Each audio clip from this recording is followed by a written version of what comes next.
and Resources Scrutiny Committee meeting this evening. If I could commence with some housekeeping issues, please.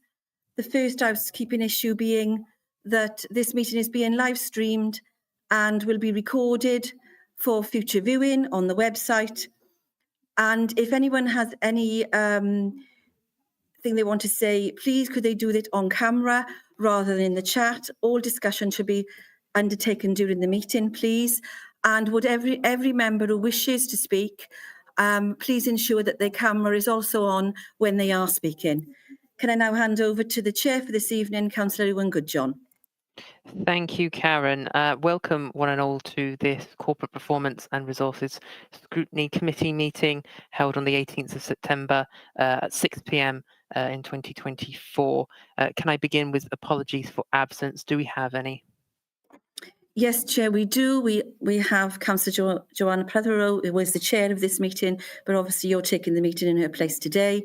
I also have apologies from Councillor Sally Hanks and Councillor Howard Hamilton. And we note that Councillor Chris Franks is on screen. So as soon as he arrives, we'll ask him to come off so that everybody can see who's actually present in the meeting. Thank you. On the right-hand corner. Thank you. Thank you very much. Do we have any other apologies for absence? I'll take that as no. Okay, in which case we'll move on to the minutes of the meeting held on the 17th of July 2024. Do we have any comments or questions? If not, I'll move on block. Thank you very much. Any objections? No, in which case we'll move on to item 3, any declarations of interest, including any whipping declarations under the Council's Code of Conduct. Do we have any? Again, I'm seeing no hands. Please shout if there's any issues. No, in which case we'll move on to the reference from Cabinet, the draft Vale of Glamorgan Council Annual Self-Assessment 23-24. Can I move to Tom, please, for this? Thanks very much indeed, Chair. Good evening, committee. Thank you for taking this reference this evening. As you say, this is a reference to your committee from Cabinet of the Council's annual self-assessment report for 23-24. We're bringing it to your committee alongside all of the other scrutiny committees this month, and also to Governance and Audit Committee as part of the programme of consultation on the draft report, which is described in the covering report that you've got this evening from Cabinet. Just by way of brief introduction this evening, Chair, to the report, the self-assessment is a requirement that was introduced by the Local Government and Elections Act. It requires us to consider our performance and report on that following a process of consultation every year. In addition, the report also provides some information to members regarding the external panel assessment, which is required once in every electoral cycle, and I'll touch on that at the end of introducing the report this evening. The purpose of self-assessment is to identify areas for improvement in the coming year, as well as understanding our performance across the year. And this is now brought to your committee as part of that consultation, as I say, and it seeks to address 3 aspects. One is our performance against the corporate plan for the 23-24 year, which members will be aware of, is the actions and measures that scrutiny committees consider and Cabinet approve at the very beginning of each calendar year. It then looks at our use of resources and also our governance as well. So within the key issues of for consideration in the report, it talks about self-assessment being that key activity that is undertaken.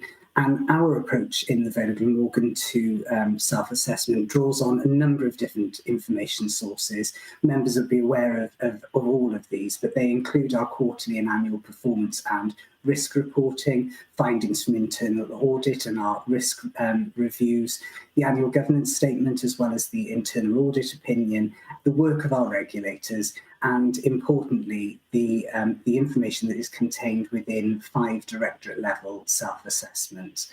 At your committee last year, members, you asked for further information to be included within the self-assessment relating to the engagement and consultation activities that the Council undertakes as part of its work. And we've sought to do that within the body of the report, you'll see under each of the wellbeing objectives related consultation activity, as well as a dedicated section regarding involvement, engagement and consultation work. We've also sought to strengthen the report in a number of other ways. Members earlier on in the year provided some feedback in terms of the format, and we've looked to address those, as well as including a section within the report regarding key decisions that have been taken by the Council across the year. So the self-assessment report, as it's brought to you now, is as a result of reviewing all of that work, in particular those directorate level self-assessments which are produced by directorate teams. They're then challenged by another director in the presence of the leader, the chief executive and scrutiny chairs, in order to be able to reach a set of judgments about our performance and our use of resources. And importantly and critically, as part of the self-assessment process, it draws out those areas of improvement that we need to focus our activity on in the coming years. And members will be aware that we're currently putting together a draft of the corporate plan for 25 to 2030, and this work is going to be a key part of considering the content of that new corporate strategy. So the report itself is structured around an overview of the work that the Council is undertaking to meet the critical challenges of organisational resilience, tackling climate change and the cost of living crisis. It then provides members with a summary of progress against last year's area of focus and improvement. It talks about performance against the annual delivery plan, providing a breakdown of information for each of the wellbeing objectives, and then summarises that in a series of number-based tables. Gives an overview of engagement, including the work of the Council's member champions, our complaints and compliments processes, as well as key decisions, as I mentioned, and then the judgments of how we've used our resources. Based on all of that work, it allows us to reach a series of judgments in terms of our performance. And in terms of the progress against the corporate plan's commitments, the judgment that is made within the report is one of good. That's because 85% of the 591 actions or measures that are included within the annual delivery plan have been achieved. And therefore, a good status has been assigned to that aspect. In terms of the governance arrangements, again, a reasonable assurance judgment was given by the Head of Internal Audit on the Council's governance, risk management and internal control effectiveness, and therefore we've seen that a good performance is there in terms of our governance arrangements. And then in terms of the Council's use of resources, and this is the third aspect of the requirement of the legislation, again, we've identified a judgment of good overall in terms of the way that we've used people, finance, performance, risk management and engagement assets to the Council. However, within the directorate self-assessment, you members will see within the report that there is variation across the directorates, and indeed across the various different types of resources that we've used. There are a couple that are judged to be fair rather than good, and they relate to finance, procurement and commissioning, as a result of the significant pressures that the Council's budgets are facing, and also the work that is underway to respond to procurement reform. And in terms of engagement, again, we've judged ourselves as fair, and that's reflective of the work that we want to do in response to the Let's Talk About Life in the Vale survey. At the moment, we're consulting on the draft self-assessment report. It's being brought to your committee as part of that process. We've also been undertaking a series of other engagement and consultation exercises, which the report makes reference to, including with council staff, with the public widely, as well as with our partners. And we've been doing that both in person through a series of different events across the summer, as well as online. The legislation requires us to report this draft of the self-assessment to the Governance and Audit Committee. Following the consultation process, we will also be taking an updated draft back to the Governance and Audit Committee, then on to Cabinet before all members consider the self-assessment at Council in December. I wanted to draw your attention to paragraph 216, which sets out the next steps for the report's consideration and finalisation. And then just finally to touch on the external panel peer assessment. This is something that was debated at your committee when we brought the annual performance calendar report, and just to update members that preparations are going on as planned for that assessment process to take place in November. Further information will be shared with all elected members in the coming weeks. Thanks, Chair. That's an overview of the report for you. Thank you very much, Tom. I will now go to questions before I go on to comments. So questions first. I'm going to bring in Councillor Franks first, as they were first to put their hand up. Thank you, Chair. I think I pressed the right button. I would like to refer to page 16, Chair, which I'm now scrolling back up, regarding get more involved in the community. And I think at this stage, it would be wise for me to declare an interest, which I'd forgotten, as I am trustee of a community library, although I do have dispensation to speak but not vote. So I feel comfortable to declare that. And as I can speak, I would like to say, in terms of strengthening the community, the community libraries appreciate the support of the Vale and the relevant officers. But there's an awful lot more that libraries could be doing. The community libraries are a tremendous resource, and I would make a plea that consideration be given to what can happen there. On the negative side, I'm afraid the loss of support for community events in places like Dinas Powys is very, very disappointing, and it will, if we're not careful, have a disadvantage to these communities. And really, I think we should be looking at the relatively small amount of money that's being taken away, because we will not be able to say this in the future for many parts of the Vale, that the authority is supporting community events. So some good, Chair, and some not so good. Thank you very much. Thank you, Councillor Franks. I think there is a fair question there for Tom in regards to what the council is doing to support our communities when there has been a decrease in support for community events with the community events budget that I'm aware of. So anything that isn't a political decision, please, Tom, do answer.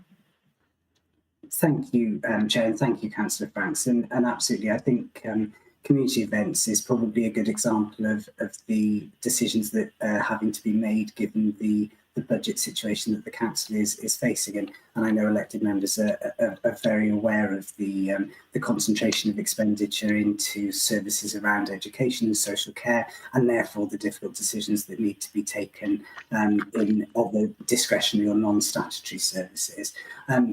That said, I'm aware that the council makes use of grant funding that is available in order to be able to support those kind of activities. And whilst some of that, those community events might not be supported financially, the council continues to offer support through organisation, some of the professional services to support those events. And there's some excellent work that is undertaken by town and community councils across the Vale stepping into that space as well. So certainly it's a symptom of the difficult decisions that are being made.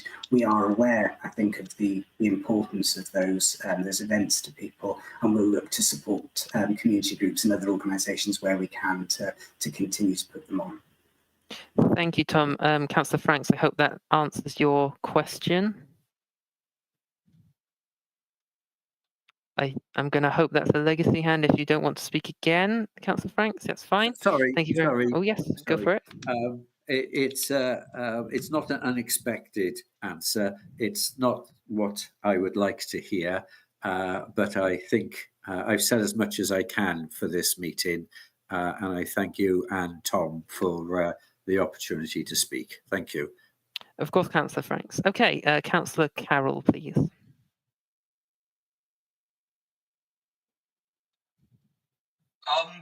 Am I on camera first and foremost? Yes, you're all good to Yeah. go, Councillor Carroll. Fantastic. Well, thank you, Chair. Yet again, in this draft report, the council seems to be widely overestimating its own performance, if I'm being quite honest. I mean, in the draft document, and Tom alluded to it in his presentation, the council is rating its performance regarding the use of resources as good. But it's also claiming in that document that the Barry Transport interchange, the infamous bus station with no buses, is a success story. Now, to residents, these two statements will seem contradictory. So how do you reconcile them? Thank you, Councillor Carroll. Tom?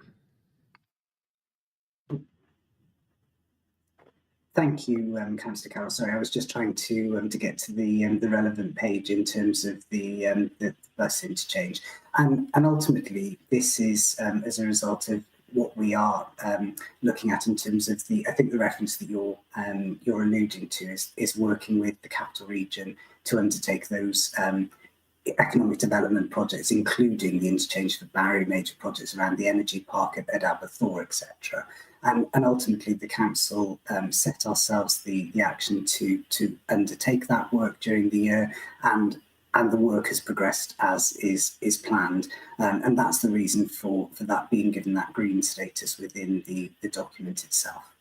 But it's not a good use of resources with respect, Tom, if you're undertaking a significant piece of capital expenditure there without having suitable services in place at an early stage. I mean, I appreciate that with subsidy, the service was subsequently introduced to the interchange. But from a public perception point of view, surely you must accept that the interchange, particularly in the 23-24 financial year, wasn't a success story. And I think to allude to it as such doesn't really give an accurate assessment of the state of play. Thank you, Councillor Carroll. And I think that observation is something that's useful that we can feed back in as part of the consultation process. It's the purpose of bringing the report to your committee this evening. I'm aware that the interchange has been debated on a number of occasions, and members have shared a series of views. So if committee would like us to, and you'd like to make that part of your feedback to Cabinet, they can certainly consider how that's phrased within the self-assessment report itself. Okay, thank you. And one further question on a separate topic, if that's all right. I'm happy to come back after others have spoken, if that's preferable. Please ask now. You have the floor anyway. Yeah. Okay, thank you. The council also seems to be listing the Eagleswell school development as one of its achievements, and within the report it describes it as positive. Now, given the controversy around this, I would just like to ask why that's been included. Can I ask Councillor Carroll that this be directed to the Cabinet member rather than an officer, as I would definitely highlight this as a political question, if that is okay. If the leader and Cabinet member for this department wants to come in. Thank you, Leader. Thank you, Chair. I think there are two things. There are opinions on a whole range of things. You were just talking about the bus station. That is a regionally funded initiative to go along with the regional transport plans. It fitted in with the whole metro system, and the decision was taken, which meant that we paid a much lower amount of money to provide a transport interchange, which very much has improved the area. You can't necessarily conjure up a transport interchange at a minute's notice. You'll notice that the extra development opposite the docks office and the open space there, there's improvements up onto the road above the station, etc. And I was only discussing that actually with officers the other day about, if it's played out as, oh, we've got transport interchange and there's no buses, well, actually we did have one. The situation has happened. It went down. We've now got two. And in fact, hopefully it's been a very good location for Gavin and Stacey. So it might even get even greater fame at Christmas if it stays off the cutting floor. In terms of Eagleswell, there was a well laid out case for accommodation for Ukraine nationals that was proposed at the start. Subsequently, there was discussion about any surplus accommodation being used for homeless families, of which there are more since some of the debacles of finances that we've seen over recent years. I view that as a success. Hopefully, shortly, now that planning permission's been approved, we will see families move into those much needed homes. And the community has embraced the concept of providing homes for people who are in need. So I very much view it as a success and look forward to being able to visit those homes when they're completed, hopefully in the not too distant future. Thank you, Chair. I'm sorry, Leader. Could you just clarify that? I think I heard you say that the community has embraced this development. Was that correct?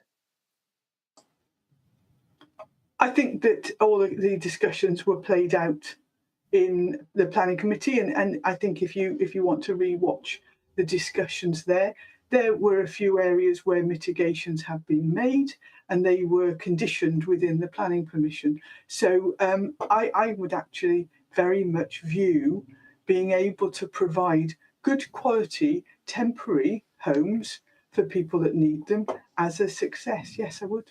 Well, didn't the community respond by embarking upon a legal challenge?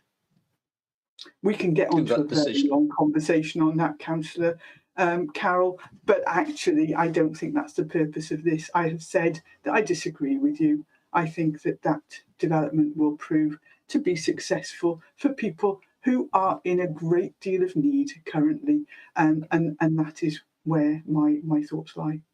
Okay, I'm going to intervene at this point. The issue, though, Chair, I think you've had. Councillor Carroll.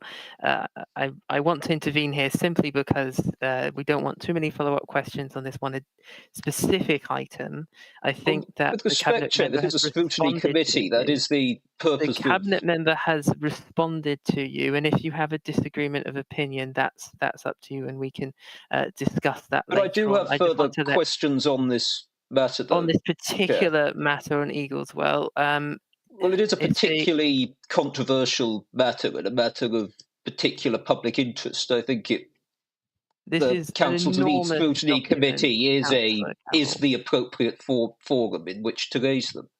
This is an enormous document, Councillor Carroll. I don't want to get bogged down on individual matters for too long, Councillor Carroll. And more than anything, I would say this is an action plan and seeing have we achieved what we said we would do in the action plan. You've raised the question, can we really call this a success? The cabinet member says yes. So we will see as it comes to the debate later on, if people agree within this committee, but and if you want to, it's an annual self-assessment, Chair. I mean, it's an annual self-assessment, and the purpose of this is to assess the council's performance. Now, so if you have further questions on other points, I'm happy to take them. But with respect, I think if you look at the decisions that this authority has taken within the past 2 to 3 months, and there have been more than just one, but I think it's fair to say that this would be one of, if not the matter of most considerable public interest. And I am quite concerned, Chair, if scrutiny of this matter is being limited, because it's a matter of particular public expenditure, a high level of public expenditure.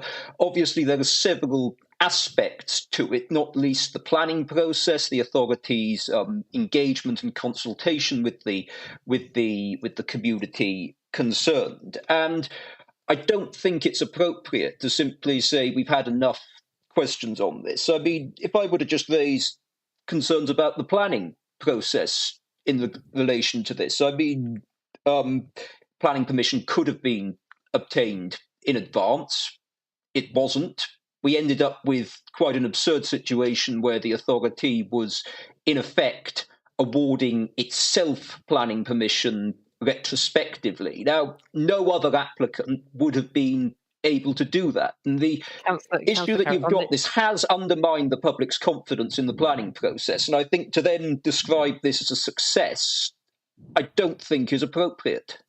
Councillor Carroll, all you're doing is disagreeing. So I'll bring the leader in one more time to bring in this particular point, but I don't think we're going to get anywhere if we just disagree on the same matter over and over again. But okay, Councillor Burnett.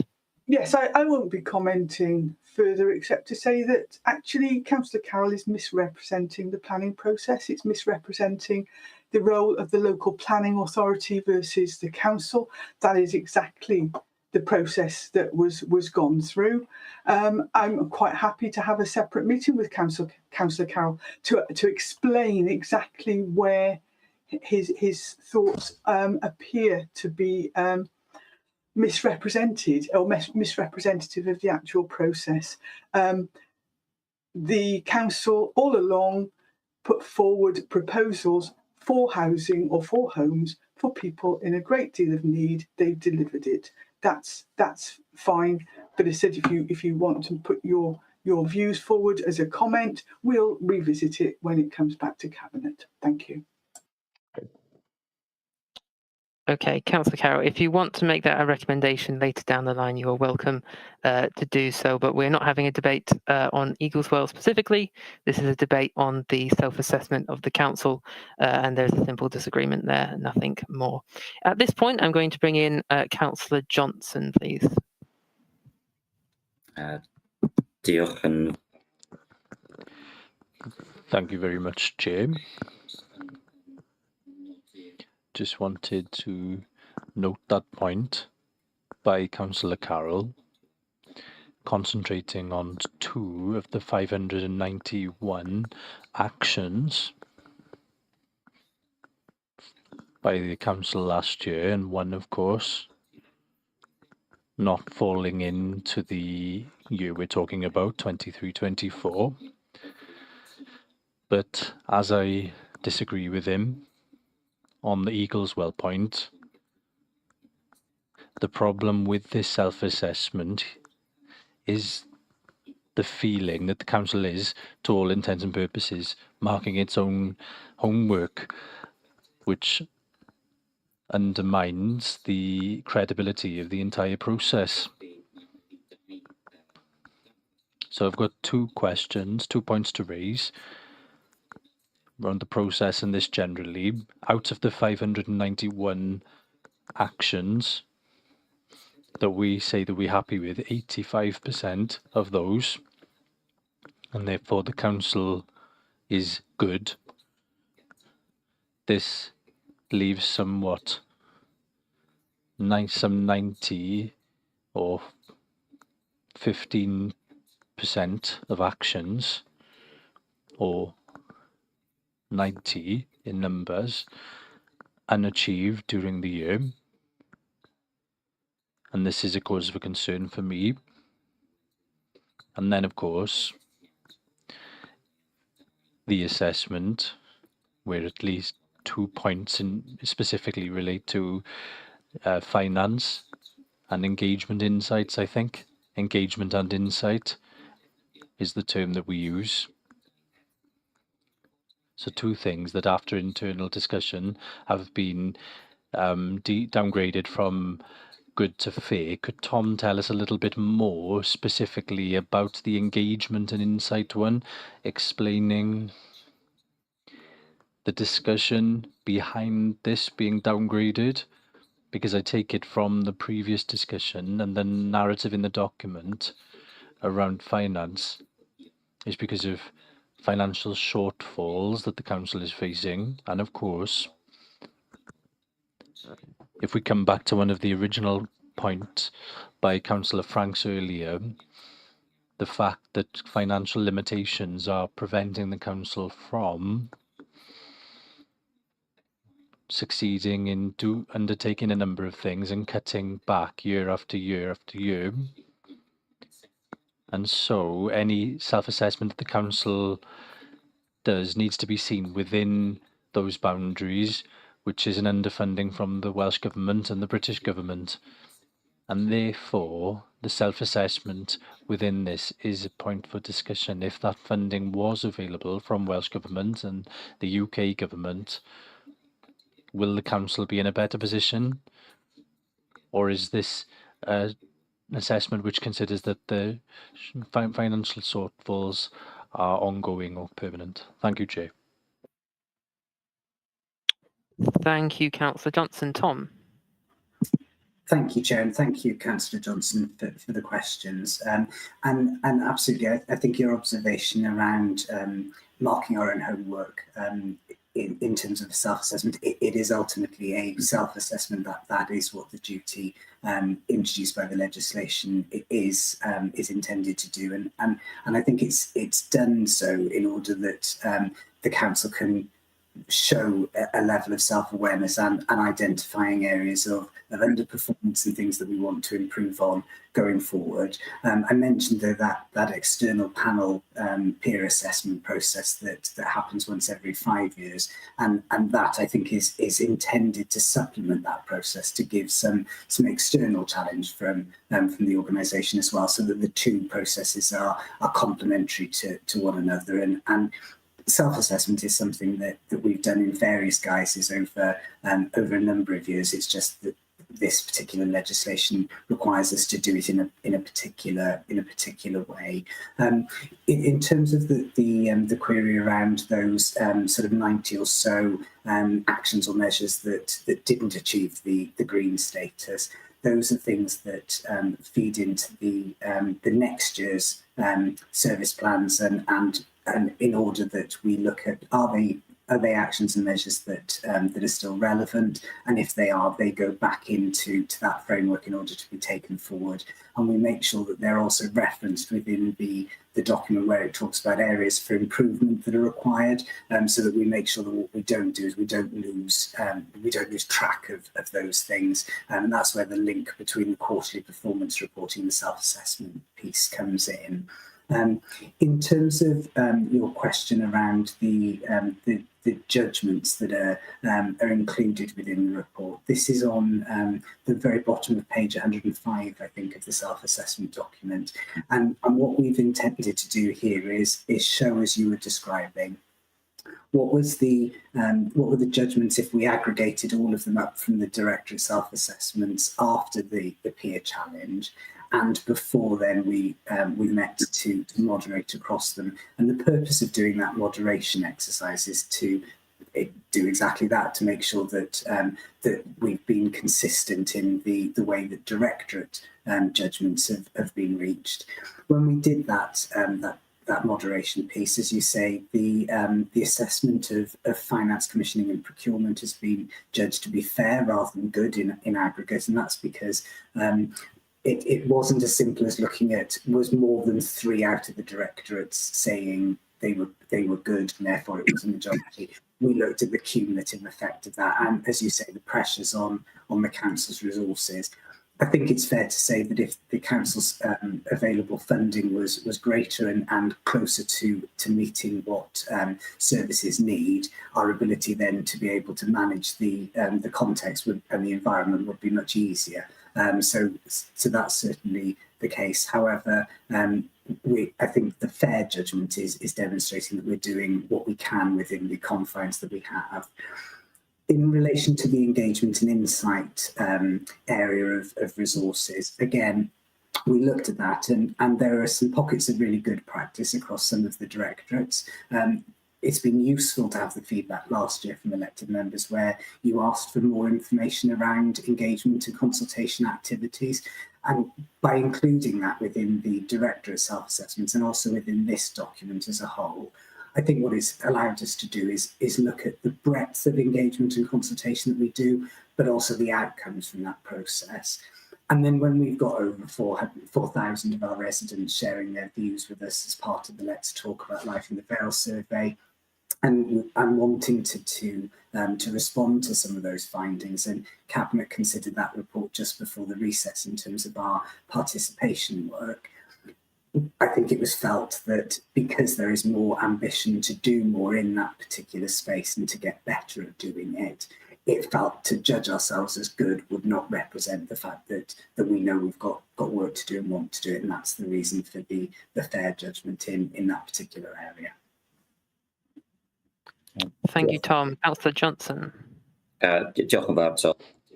Thank you very much, and not too many more comments. I do agree with the honesty in relation to the engagement work and insight on how this is being used. As I said, the committee and a number of councillors has raised in the past a question for the council in relation to whether other departments can deal with the same honesty too.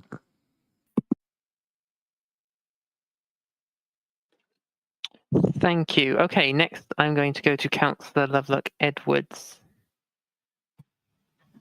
Thank you, Chair. Can you hear me? I assume it's okay. Yes, everything's working fine. Thank you. Yeah, it's actually flowing on from the discussion that's just taken place with Councillor Johnson and touches on Councillor Frank's initial point. Interwoven to all of this report is the continued pressures, financial pressures in particular, on the council. And I can see that there's been, a body of work done despite those pressures. But what I'm concerned about is, whilst I acknowledge and I appreciate, as Councillor Johnson's already said, the honesty and sincerity around the way in which the council has, assessed its own communication and consultation and engagement process, I would have liked to have seen starker language used, because, to be blunt, for the past 14 years, and this is a political point, the way in which councils and their ability to provide services, key services to residents, has been eroded through central government.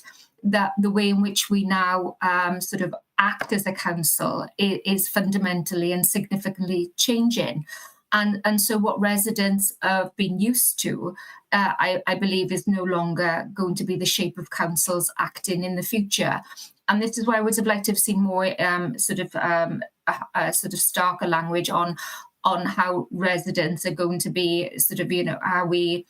And I'd like to think that we are going to do this around community engagement, that before we start providing a service or sort of saying that we will do something, that the residents are engaged, because there's a lot of expectation that's still out there about what we can deliver in stark reality to what we realistically will be able to in the coming months and years. And I just thought that I would have liked to have seen starker, and I appreciate the honesty and sincerity around communication. And I mentioned this in the Homes and Safer Communities scrutiny last week, and that was around as we move forward in terms of learning lessons from the survey. Let's talk about the Vale last year. There is still a body of work to do in terms of how we actually encourage debate, encourage communication from our residents. So I would like to sort of, touch on that point. And I would like to also, thank Tom and the team for, again, the language used in terms of specific challenges. And in particular, I honed in on around care and provided, demand is an issue. And obviously, one of the things that jumped out for me was around recruitment and retention. And I just wanted to see if there was anything in sort of real terms, that is going to be the focus in the sort of coming months and year on that challenge, because we are an ageing population, and here in the Vale we've had numerous debates on the age profile of residents in the Vale, and if we are failing to recruit and retain staff in that social care sort of sector, then that's something that I would like some more information on, in terms of, you acknowledge the challenge, but what are we going to do together to overcome it? Thank you. Thank you.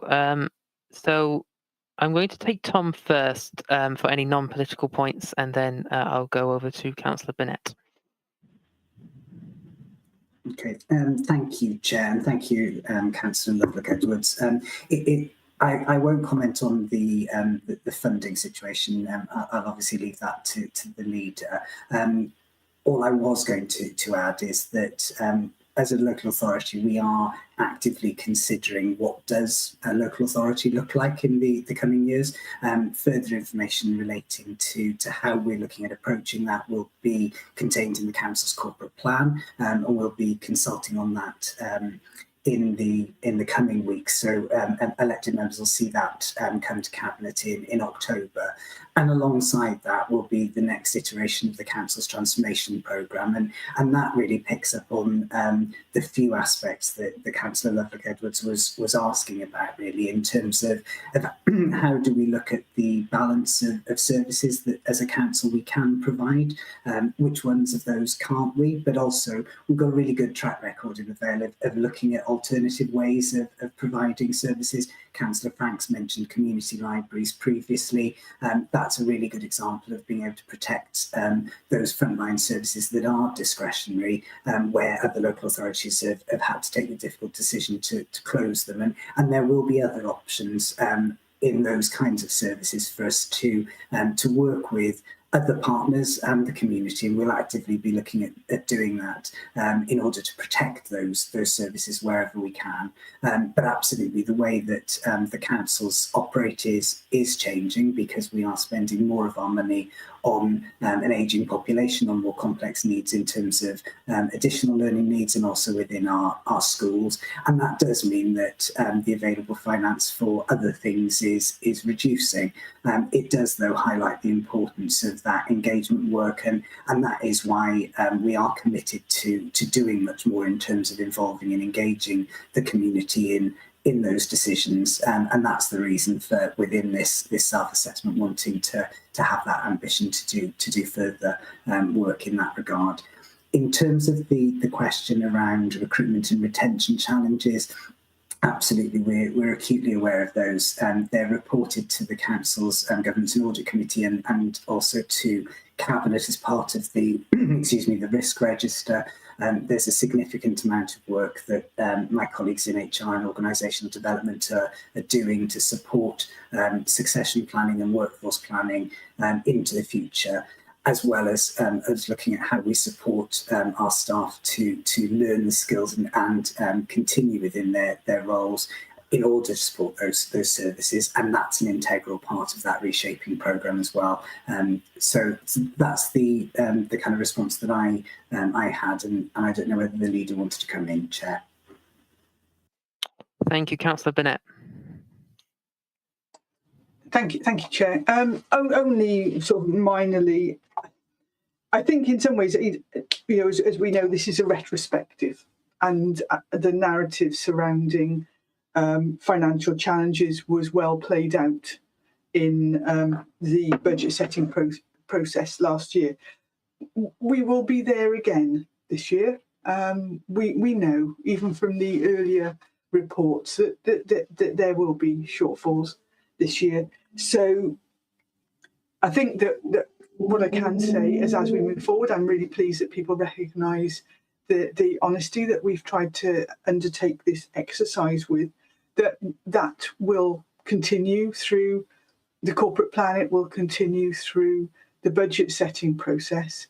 We will remain firm in our commitment to our most vulnerable, but that actually can mean difficult choices elsewhere within our services. And that's why throughout the budget setting process, as it comes to scrutiny, it comes to scrutiny multiple times. As it comes to scrutiny, as it goes out for consultation, we need as many people contributing to that discussion to ensure that the priorities that we will have to determine are the right ones, both for our residents and also reflect our residents' views. Last year we knew that the priorities of Let's Talk or Life in the Vale actually informed our budget, and this year we will be looking to make sure that our local residents' views inform not only the corporate plan but also then the budget that comes from that. So I think hopefully the golden thread that we keep talking about all the time will be even more evident this year. But it is a conversation that we need to have, and I'll look forward to bringing that to scrutiny at the appropriate time. Thank you. Thank you, Councillor Bennett. I'm going to ask for any last contributions from those who've not already spoken. I don't see any, in which case I'll try to summarise somewhat. I think that all contributions that we've had included some kind of focus on public engagement. And on the whole, I would say that this document is an improvement to last year, where it was challenged regarding public engagement, with the better honesty, including the table which we see in front of us with a very clear "you asked, we did" section within it. However, there is, I would say, a fair comment to make that there is a gap between where we're putting all of our positive engagement points into the document and then coming out from the Let's Talk survey with a fair assessment instead of a good assessment. And perhaps there's a better narrative that we can have within that, taking into account the points made by Councillor Carroll and Councillor Johnson, and even by Councillor Franks, that perhaps we can utilise perhaps some of the failings that we must admit there has been in public engagement with regards to, for example, Eagleswell, while also acknowledging the positives of such a scheme as I would say within the document that there was, reviewing it, no point in which the document says specifically that Eagleswell was a success, merely stating that it did occur. So I don't know what Councillor Carroll wants to put forward in regards to recommendations to the document. If he disagrees with the leader's point of view, that's an entirely separate matter. We're scrutinising what changes should be made to the document. So I would say that perhaps some comments could be made acknowledging the failures in public engagement within Eagleswell, but with other schemes that the council has put forward. And from that point, we can have a more honest discussion, as this already is, but having an even more honest discussion as to how we improve our public engagement in the future. That's my thought process. Do any other members want to put forward other comments or recommendations? We will obviously pass all comments on to the Cabinet that have been stated here today, but are there any other specific recommendations? Okay, I'm hoping I've done a good job there because I don't see any. Please speak otherwise. No, fine. In that case, I will go through. So that is the recommendation I'm putting forward. Otherwise, barring those changes, we will approve the rest of the document and refer it back to the Cabinet, obviously alongside all the other referrals. This has gone through every scrutiny committee and far more consultation process for there to finalise and come back to us later down the road when this is a finalised document for any final changes. Can I have a hand to move? Thank you, Councillor Lovelock-Edwards. Can I have a seconder? Otherwise I will... Yeah, thank you, Councillor Drake. Do we have any objections? No, that's always a positive sign, in which case I will take that as approved unanimously with the comments and recommendations. Okay, we will move on to item number 5, the Annual Delivery Plan Monitoring Report Q1 performance 24-25. I believe we're moving on to Helen for this one. Please tell me if not. Yes, I'm going to take this item if that's Thank okay, you. Chair. Okay, thank you, Chair. So the report that's here for discussion today is the report on our Q1 performance for the annual delivery plan 24-25. So this covers the period of April to June of this year, and it sets out against the 4 wellbeing objectives from within the corporate plan, all our progress against the different commitments within the annual delivery plan. In terms of the presentation in Appendix A, that covers all of the objectives, but within the remit of this committee. And then Appendix B details the full detail of all those activities and performance measures across the ADP. One of the things we wanted to highlight today is we haven't provided the report in the usual format, and that's due to some of the capacity issues within the team. So we're aware that some of the RAG status that would normally be provided isn't provided on this occasion, but we were keen to make sure that we were able to provide the reports for this cycle of committees. So I just wanted to highlight a few things that we've picked up within the report itself. So within the presentation in Appendix A, we cover provide an overview of the achievements to date against those 4 objectives, areas for improvement, the emerging areas of development, and also some of the emerging areas of concern. And as I say, we report to each of the scrutiny committees based on their remit.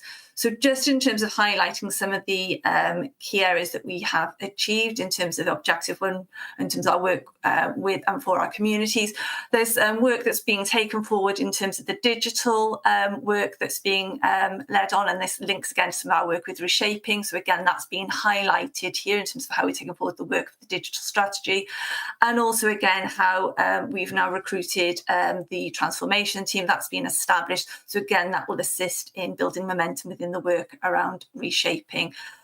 Also in terms of focusing on some of the staff development work, the Learning Cafe network is active and running.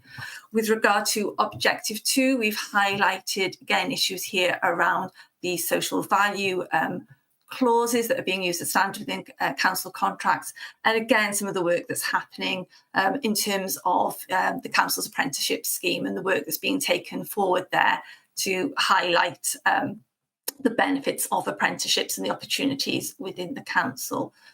We've also highlighted some of the work around customer relations as well, and in terms of the support that's being provided in terms of signposting, again reflecting on some of the issues around cost of living, and also in terms of work we're taking forward around the age-friendly action planning and the workshop that's happened, building on from the engagement over the summer to take forward the development of the action plan for the age-friendly work that we're undertaking as part of the Public Services Board.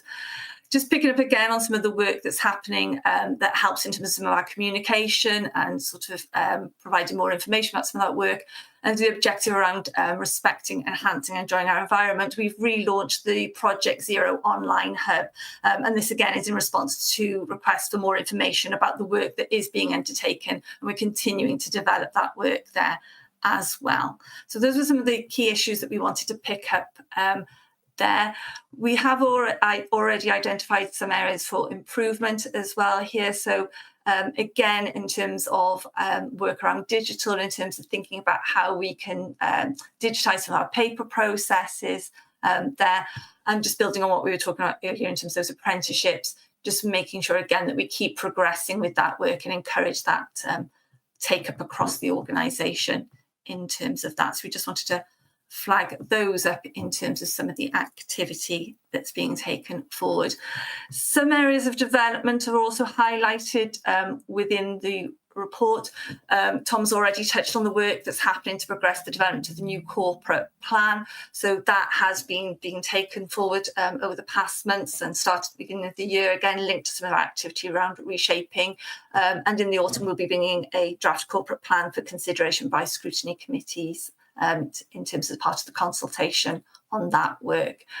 And we've also been, again, sort of linking into some of the issues around resources. We've been bringing a new debt recovery procedure. So again, that's coming as well, sort of picking up some of the issues that have happened there, as well as really promoting the work that's happening through the Registrar Service in terms of the good work that happens there in terms of the offer regarding ceremonies. So just to highlight a couple of examples that are picked up within the report of some of the activity that's happened in Q1. In terms of some of the other elements of development and activity, work is continuing with our partners around the Move More Eat Well plan, and we'll pick up on some of that as part of the Public Services Board annual report that's later on the agenda, as well as the work that we'll be picking up around County of Sanctuary. So again, seeing those as some of the significant work that's being taken forward in Q1. And then there are some emerging areas of concern that are picked up within the report. And again, there's a focus there really in terms of some of the issues around resource and capacity in terms of being able to take forward commitments. So those are already being considered and reflected on as part of the delivery of our activities within the annual delivery plan and highlighted in Q1. So that was just really to cover some of the key points within the report that are picked up in terms of Appendix A. As I say, there is detail within Appendix B on the full range of activities that are being undertaken. So just if there's any questions, thank you. Thank you, Helen. I will take any questions now on the document from any councillors.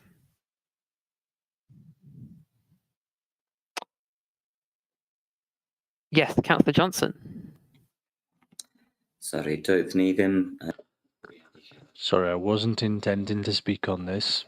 But one of the things about Q1, of course, is we didn't really anticipate how well things will go until the rhythm of the year gets in place. So just 2 points really quickly is there's a number of topics which have been flagged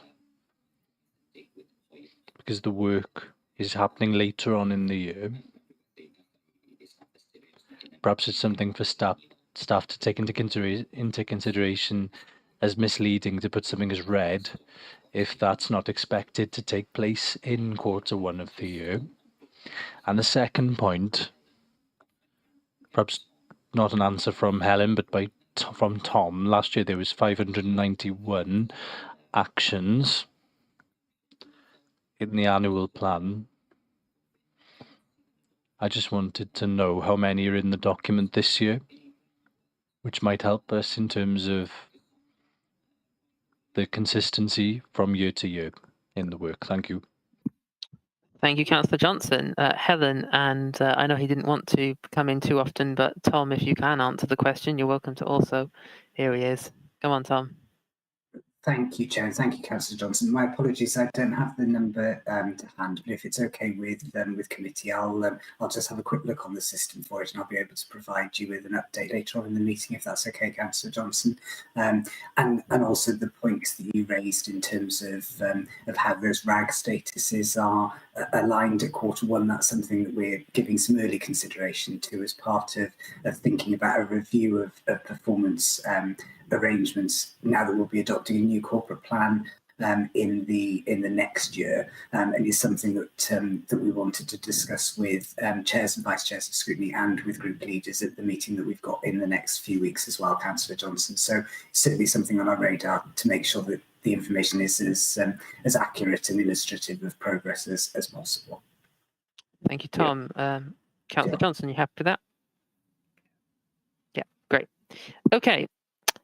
Thank you. Any other questions or comments? I'm seeing none, in which case I will move on to the recommendations. So with that information provided, we'll move the recommendations that members we have considered the Q1 performance results and progress towards achieving the annual delivery plan 24-25 commitments as aligned to our corporate plan wellbeing objectives within the remit of the Corporate Performance Committee. And that we have considered the remedial actions to be taken to address areas of underperformance and to tackle the key challenges identified within the remit of the committee. With the one view from Councillor Johnson about adjustments to the way that tasks and actions within the plan which only take place at a certain part of the year are coloured within different quarters. Is a fair point that if no work is expected to be done, if no work is done, that's not an underperformance. That's exactly what we expected. So with that, can I have a seconder? The recommendations. Councillor Drake, thank you very much. Have we got any objections? No, in which case I'll take them as accepted unanimously. In which case we'll move on to item number 6, the Welsh Language Standards Annual Monitoring Report 23-24. I think we have Rob Jones for this one. Take it away. You do indeed. Thank you, Chair. Good evening all, noswaith da pawb. This is a reference from Cabinet on the 11th of July. It's the Council's annual Welsh Language Standards Monitoring Report for 23-24. It reports on progress against two things. Firstly, compliance with the Welsh language standards, and secondly, delivery of the Council's Welsh language promotion strategy. Those are both covered in full and in some detail in two appendices. The report was referred from Cabinet, both Learning and Culture and Corporate Performance and Resources Scrutiny committees for consideration, and with the recommendation that it's endorsed by the committees, it will then be published. What I was intending to do this evening is offer a brief summary of both aspects of the report and then obviously take any questions. Starting with the Welsh Language Monitoring Report, this is essentially an update against the compliance notice given to the Council with the standards back in 2015. It looks at a few things. It looks at the Council's overall commitment to the standards. Obviously, in the document, the Council reiterates its commitment to providing bilingual services and adhering to some 174 standards we have across the organisation. It looks at the complaints the Council's received around non-compliance with the standards, details those and what's being done in response. There are 6 in the report, and that includes ones both directly from the Commissioner's office, ones raised with the Commissioner and then referred on to us, and those that came in directly to our Welsh language officer. It looks at recruitment into the organisation and the Welsh language skills of our workforce. It makes the point that almost all vacancies now are categorised with Welsh language skills being desirable, and that efforts are being made to advertise on Welsh language platforms in order to boost applicants with Welsh skills. It sets out that currently 12.9% of staff report having some level of Welsh language skills. There's still a fair proportion of staff whose skills aren't registered at the moment, so the overall number might be higher, but it's still worth noting that 12.9 compares fairly well with, I think, the figure in the latest census data shows 11.5% of the population of the Vale speaking some level of Welsh, so certainly in line with that. It then looks at the Welsh language training that's underway within the organisation to bolster our Welsh language skills. Points out that as of March 24, we had 60 colleagues enrolled in either our in-house Welsh language courses or learning in the community with the support of the Council. Those courses are offered at various levels of proficiency to support everyone. It also goes into a little bit of detail around the Cymraeg Gwaith sessions that are being provided that seek to, I suppose, tailor those courses to enable colleagues to better use their Welsh in work. There's a section then on the Council's website and its communications. It makes the point around the Council's website being fully bilingual and processes being in place to ensure content is only published bilingually. It picks up some of the increased internal communications that are now being issued bilingually. This is something where we like to think we've made a lot of progress in recent years. The Council is a bilingual organisation. We operate bilingually, and our internal communications now reflect that. There's a section also around customer service and the contact centre, which picks up some figures there around usage. Usage of the Welsh language call option through C1V has declined, but obviously it's something that's still central to the offering through Contact One Vale. The report does also note that the recruitment of bilingual staff for customer service is an ongoing challenge for us as an organisation. There's a section detailing the translation work that's done to support all of this. Points out that I think the translation within the organisation last year was a little over 2.85 million words. So I suppose gives a feel for the amount of content that's being translated so it can be published bilingually. And it also references the increase in use of simultaneous translation, obviously driven by speaking in Cymraeg at committee meetings such as this.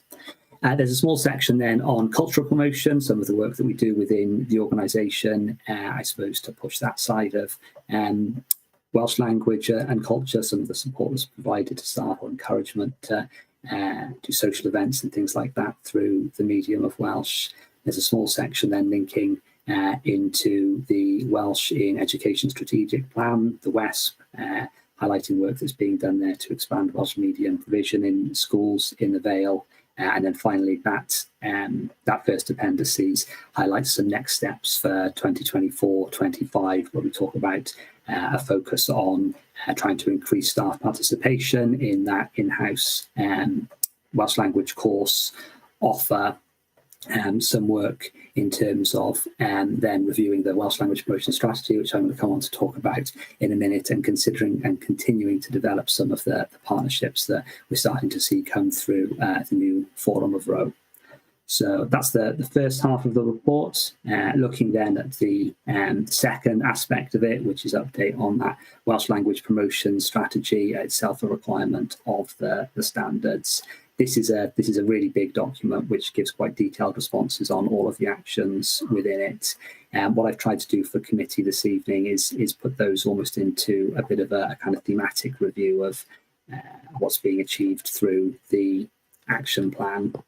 In terms of increasing the number of Welsh speakers in the Vale of Glamorgan, that report looks at some of the work done within learning and skills to accurately assess demand for future Welsh medium education and childcare services in the Vale. It details the growth of some of the Cilchmaethrin provision that we've got within the Vale, and again picks up on the Work Welsh courses that are being delivered within our organisation.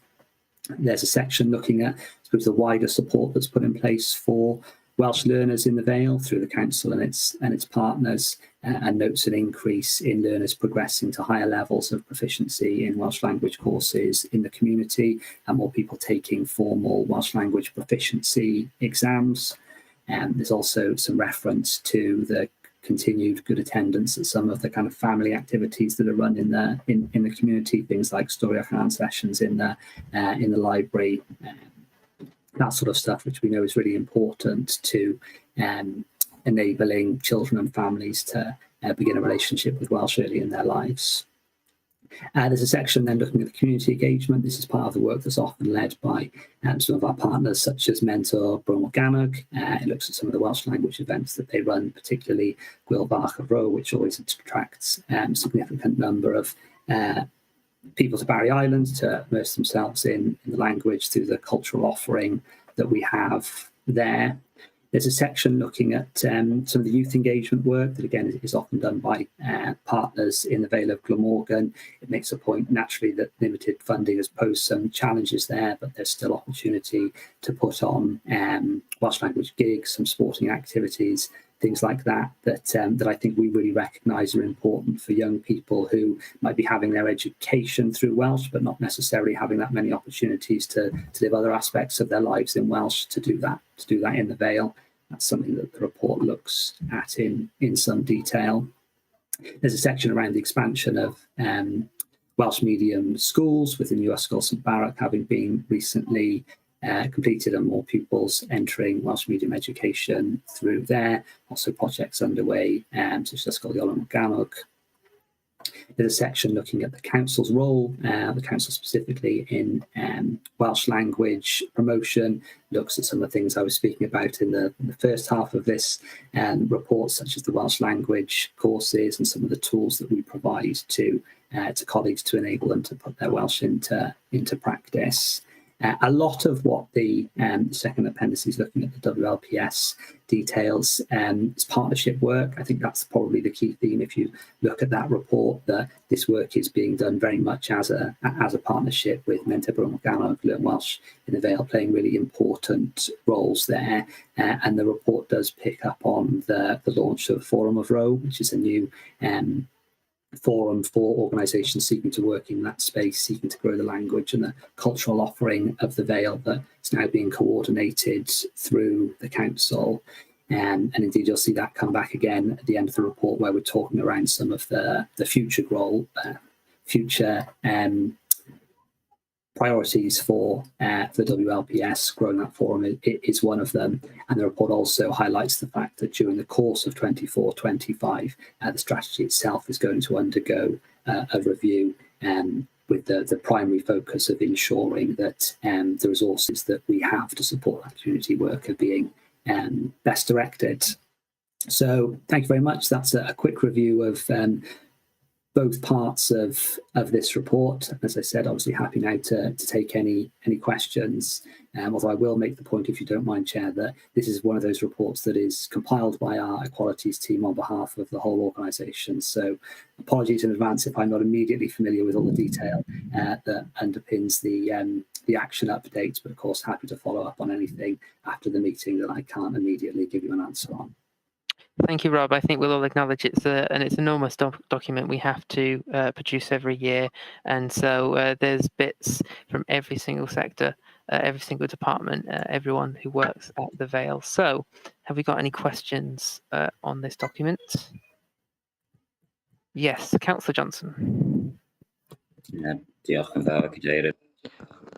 Thank you very much, Jay, and thank you to Rob for the presentation. If I could start by congratulating all of the members of staff who are starting or working through the Welsh learning courses. The personal investment into learning Welsh is important, so congratulations and all the very best to all of them.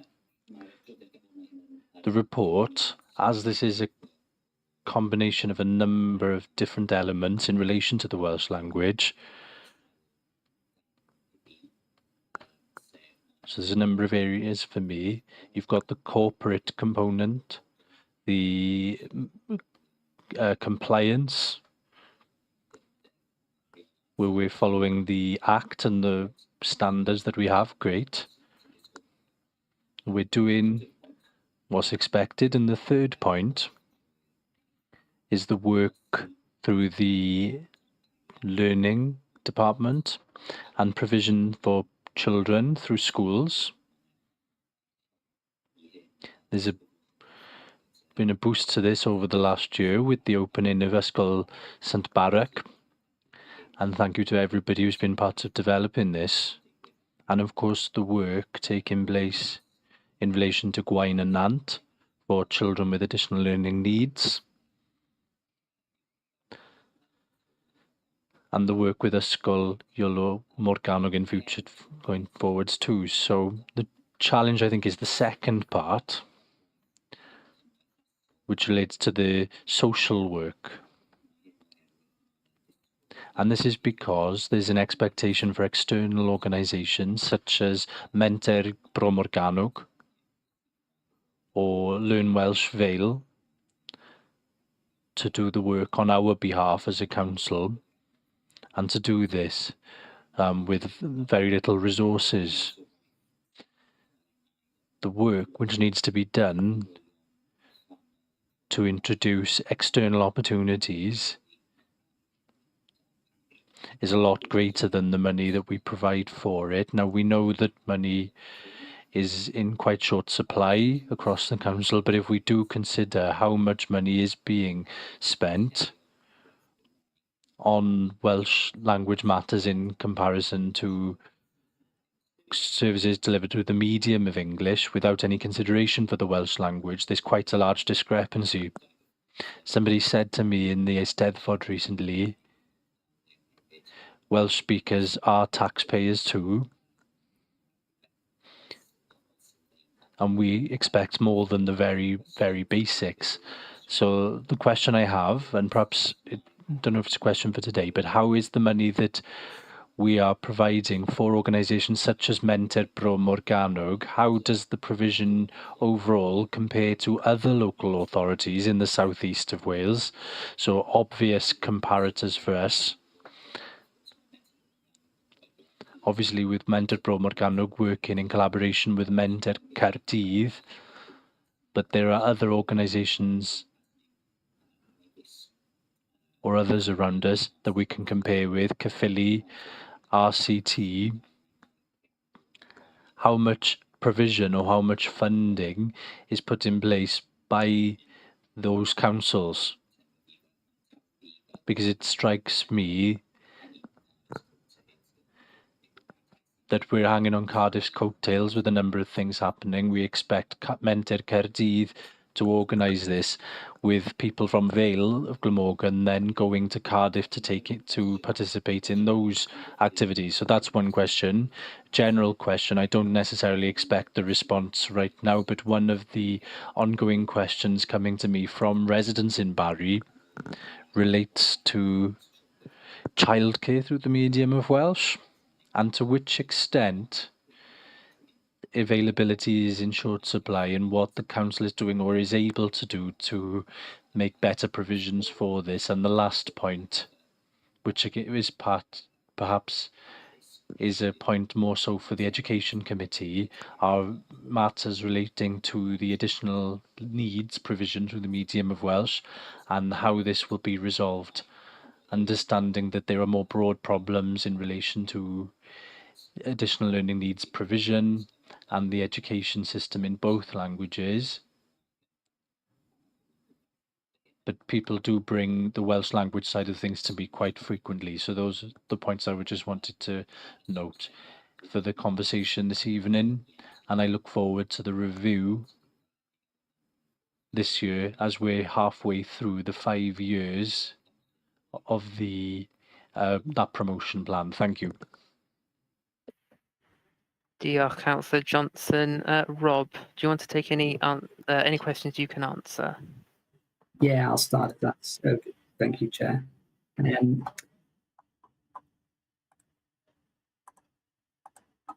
Sorry, I had my own voice coming back at me in stereo from it.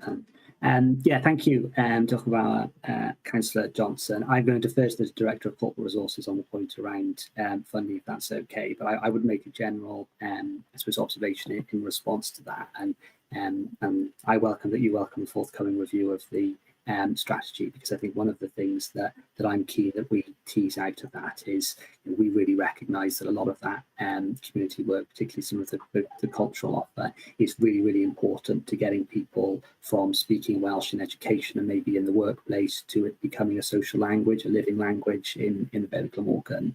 Those organisations have got a big role to play in that, and we need to make sure that if they're delivering things, I suppose, on our behalf, that any resources that we've got other than financial that we can bring in to support them with that, in terms of the promotion of that work or anything else, you know, we're making best use of that. You know, we're linking in with them as effectively as we can. And I can also answer your second question around the issue of Welsh medium childcare in the Vale, only because I know that the communications team are currently working with colleagues in learning and skills as part of a broader piece of work to try and bring more people into the childcare profession, so particularly childminders. There's a strand of that work that looks specifically at Welsh medium provision and looking for ways that we can encourage more people to come into the workforce in the Vale. So hopefully there's something there that we'll see have a positive impact on that. Thanks, Rob. If I may, Chair, I was just going to pick up on Councillor Johnson's. Thank you. The point around the budget and funding, and I'm really happy, Councillor Johnson. We've got our budget planning cycle just starting now in the next couple of weeks, and we can pick up discussions around both the aspects of the overall kind of funding of the Welsh language in terms of the arrangements that the really positive, I should say, arrangements that we have with Menter Glamorgan and others. And I'll also pick up the query around ALN considerations. I think what we can do is build into the budget considerations, certainly from resources and learning and skills, to demonstrate to members how those aspects are being reflected. So I'll take those as actions to make sure that I work with colleagues to reflect in that discussion in the next few weeks.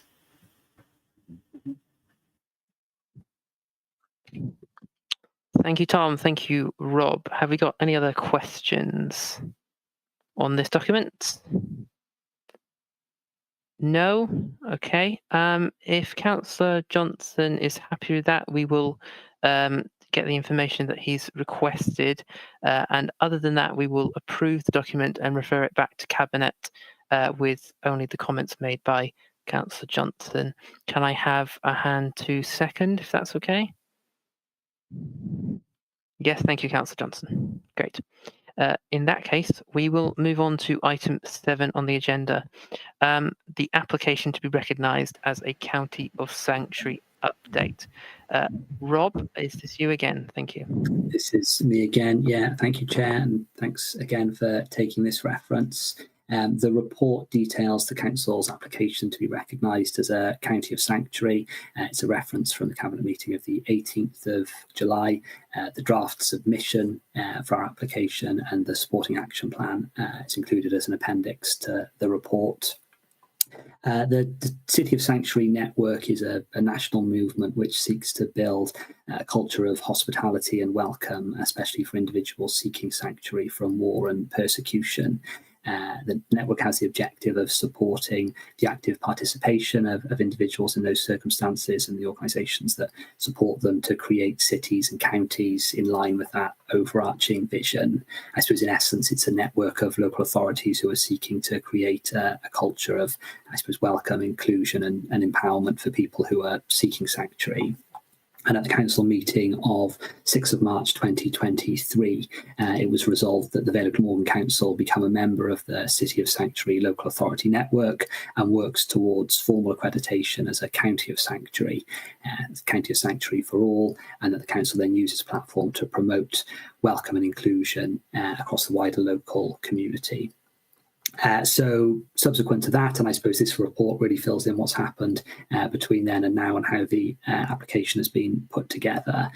So the Vale joined that local authority network in 2023 and has since been working to develop our application for formal accreditation. Where perhaps our approach in doing that over the last 12 months might be different from some other local authorities is that from the outset, this council has recognised that providing a welcoming environment, challenging discrimination and negative perceptions, and ensuring an equality of opportunity is something that the Vale should seek to provide for all its citizens. And this really has been, I suppose, the core principle in developing our submission and what will eventually become our sanctuary strategy and the supporting action plan. I think we feel really strongly we want to include all citizens, especially those whose lives are under the most pressure. So this could be, children, women, older people, as well as refugees and asylum seekers, and perhaps more broadly, those people who are just trying to cope with, I suppose, some of the social pressures that we know weigh on people in the Vale, things such as the cost of living crisis, homelessness, anyone, I suppose, suffering fear or intimidation as a consequence of who they are, their beliefs. All of that, we think, comes within our definition of sanctuary. And that's what's kind of guided this piece of work from the start. In preparing the submission that is before committee tonight, we had some really good advice and support from the network in doing that. And based on that approach, we tried to take this as an opportunity to maybe better align some of the work that teams in our organisation are doing, and better align those teams who are working to support citizens that fall into that definition of sanctuary. One of the things I think that we've identified is that there's a huge amount of work going on within the Vale, and work that I think we're rightly very proud of as an organisation. We're an organisation that's participated in the Syrian resettlement programme, in the Homes for Ukraine scheme, in the Afghan relocations and assistance policy. We're also an age-friendly county. The council is a Race Equality Matters trailblazer. It's a Stonewall diversity champion. It's a disability confident employer. We've got 2 schools of sanctuary now in the Vale, with a third likely to be accredited very soon. All of that coordinated by an excellent learning links team in learning and skills, who support a wide range of children from very, very, very different backgrounds in our schools. And I suppose all of that speaks to the culture of the organisation, and I hope that's something that comes through clearly in the draft submission. In some ways, I suppose, setting ourselves the objective of being recognised as a county of sanctuary gave us a chance to take stock of all of that. This is work that's often being delivered at a great pace. One of the potentially most important things that's come out of that is we established a working group to bring together people involved in that work to help produce the submission and the supporting action plan. That in itself has built really important links within the organisation. That's the group that then led on preparing the document that the committee have got in front of them this evening. And I think if you look at that, you'll see there are 10 criteria that the organisation needs to meet to be accredited as a county of sanctuary. I'm not going to read through all 10 of them, don't worry. But I think if you do, you'll see that where we're setting out how we've already achieved those things or where we're working towards them, the breadth of the work across the organisation really does come through. And then if you go on to looking at the action plan, which is also in the appendix, you'll see, and this feels like a natural progression from the work that's going on at the moment, a bit of a blend there of some actions where we set ourselves very clear targeted objectives, and also some where we're seeking, I suppose, to give a bit of scope for our work to be shaped by this sort of growing insight that we have within the organisation about our communities, about the unique needs of some communities. And that's a recognition of something, I suppose, that was really clear in engaging with colleagues on this, that this is a very fast-paced and ever-evolving nature of our work as a council, and I suppose we just wanted to ensure there is some room for manoeuvre in making sure that we're capturing everything and we're able to, I suppose, tweak and reprioritise some of those actions should we need to in the future. So that is a bit of a summary of the approach that was used and the work that's been done to produce the draft submission that the committee have had a chance to review. That submission, as we say, was reviewed and approved by Cabinet in July. It's been circulated to a couple of other places in the meantime. We've had a little bit of feedback on it, and we're hoping now that after consideration by committee tonight, we'll be in a position to finalise and submit it and achieve the accreditation as soon as we can. Of course, all that being said, the one thing that I guess is guiding our work now is achieving that accreditation. While I'm sure it's something that we'll seek to celebrate as an organisation, that's very much just the next step in the process. It's delivery of the action plan and the continuing development of that is, of course, most important. So that's the work that we've done to date. That's the report, and happy to take any questions. Thank you, Rob. Have we got any questions from members of the committee? Councillor Carroll. Yes, thank you, Chair. Before I start, Councillor Fisher has been in touch with me. He's unwell, so could we record his apologies, please, Chair? Of course, yes. Can we add that in, Karen, please? Thank you. Yes, thank you. With regard to the report, as the committee will be aware, the Conservative group did not support this application. We expressed several concerns with regard to the City of Sanctuary local authority network and some of the extreme positions that it has taken. And so we don't believe, and did not believe when Council considered this, that the authority should be associating itself with it. Now, in the report, the Council lists many of the things it will do to attain County of Sanctuary status, and as Rob said, there are a list of criteria to meet. Now, among one of the things the Council says it's doing is a commitment to support Black Lives Matter. Now, Black Lives Matter is an organisation that has celebrated and glorified terrorist attacks.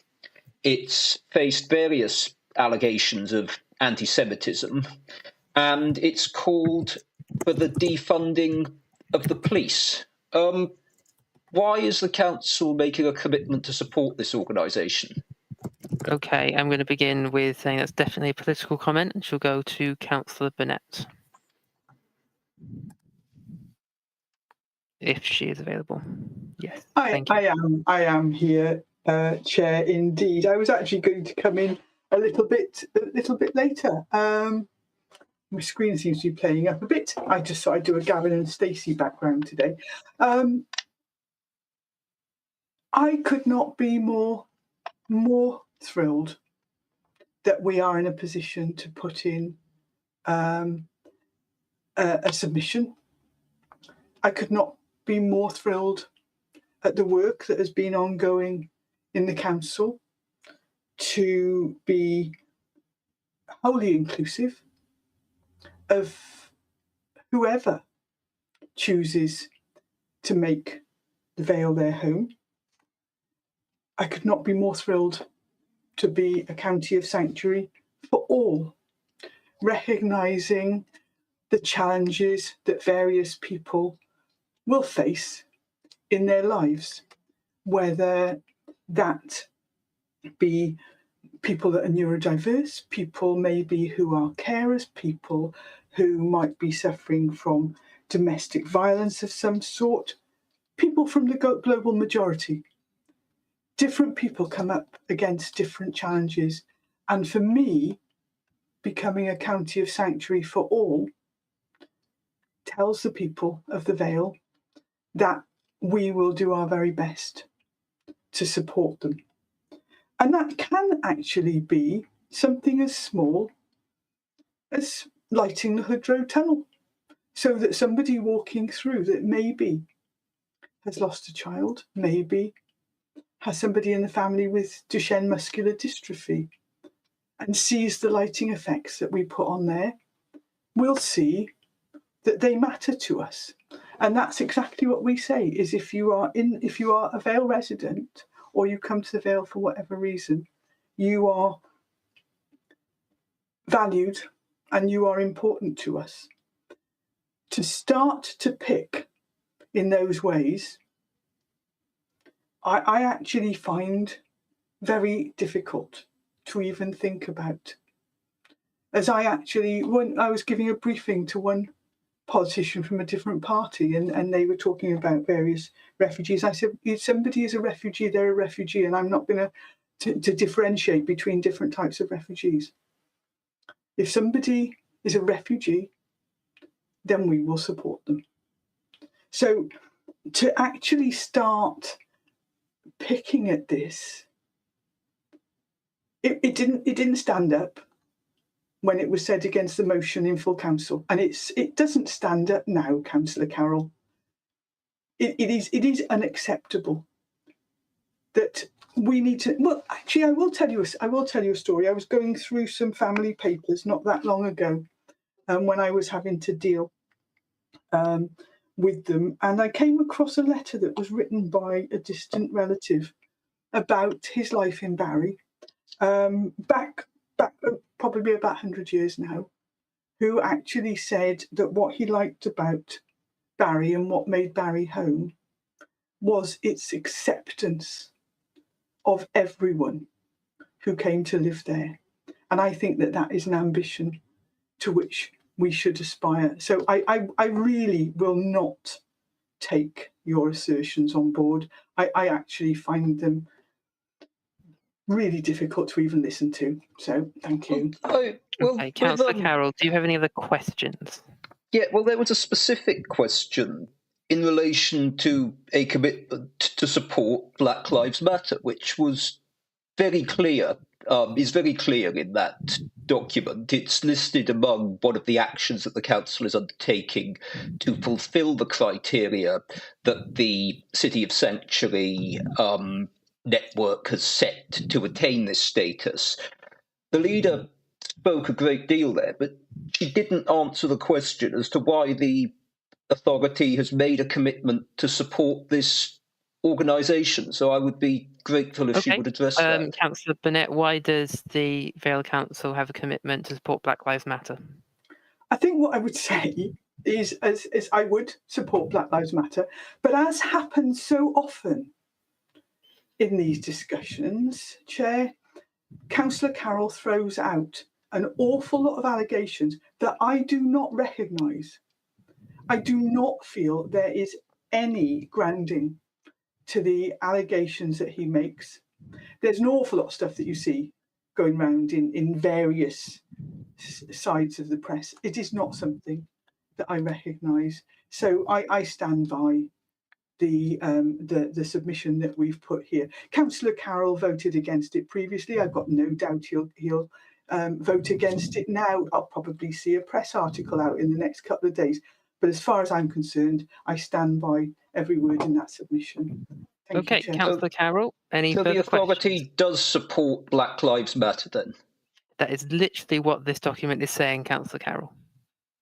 And so does the leader support those comments that organisation has made and those positions that it's taken?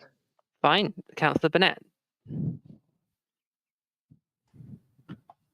You haven't specified them. You throw out all these various allegations. If you would like to write to me with proven allegations, I'm quite happy to look at them. But at the moment, as in most of the previous debate, there were an awful lot of allegations, accusations thrown around. I could not find any substance in any. So I stand by this report. Thank you, Councillor Carroll. I think that's the end of the conversation. If you want to put any more, I suggest you write to me.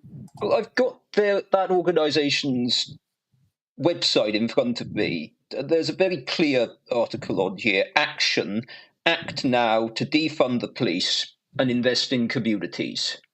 I mean, is this really an organisation that this authority should be supporting? Councillor Carroll, we are not debating the principle of this today. We're debating the actions that are going to be put forward.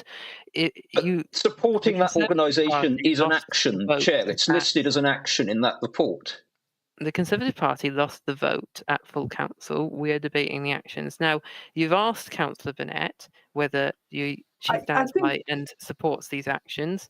If you disagree, then you're welcome to vote against in the meeting. Okay? I think, Chair, could I just clarify something? Of course. I think that if you look at the document, the only thing that is mentioned is where we talk about marking various events, which are related. We light up our tunnels, etc. To do with Black Lives Matter. It's just spurious allegations thrown out again, and I absolutely do have to say I completely refute what Councillor Carroll is saying, and what is written on there about what we would do in relation to that is what stands. Thank you. And it's not a spurious allegation, Leader. But it's written on that organisation's website. It's in front of me right now. But that's not a spurious allegation. It's a statement of fact. I think you have had your answer from the leader, and we will move on if that is okay. And you have no further questions, Councillor Carroll. Thank you. Okay, Councillor Lovelock-Edwards. Thank you, Chair. And I didn't expect that we'd be having a debate about the definition of defunding the police. Because if you actually looked at the website, which Councillor Carroll alludes to, it talks about sort of its explanation on what it means by defunding the police, which is far removed from what I think Councillor Carroll is implying, which is about social issues in society being responded to as social problems and dealing with that. And however, I am not here to defend Black Lives Matter. This is about the fact that all of us in this meeting today have probably never witnessed any acts of violence, have never had to flee their homes, have never had to sort of faced any form of persecution.